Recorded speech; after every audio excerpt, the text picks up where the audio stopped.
On pourrait dire de lui qu'il sort des clous. Dans les rues de Kinshasa, Isaac Mondélé peut passer des heures à la recherche de son précieux matériau, mais il trouve toujours son bonheur. On a utilisé ces clous, on les a jetés, on ne les a plus considérés, mais moi je leur donne une deuxième chance, une deuxième vie à travers mes œuvres, quoi. Des clous rouillés, tordus, cassés, peu importe, une fois à l'atelier, la magie opère. Et de magie, justement, il en est un peu question. C'est dans les rites ancestraux des statuettes Kuba, des fétiches à clous, que l'artiste tire sa philosophie.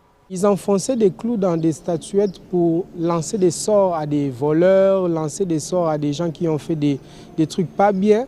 Et avec ces mêmes clous-là, moi je pouvais prendre cela comme un autre discours.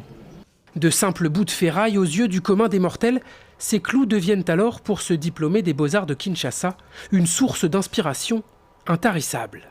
Cette œuvre, c'est un peu l'émanation d'un esprit révolutionnaire.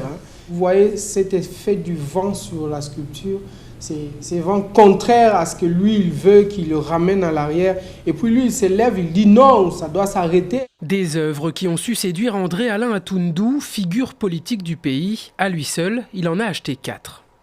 Ça m'a étonné, surpris et impressionné.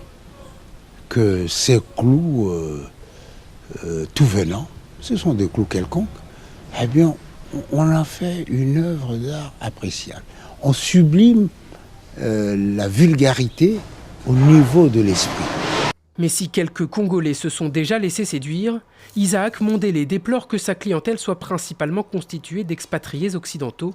Son objectif désormais, démocratiser son art et convaincre dans son propre pays.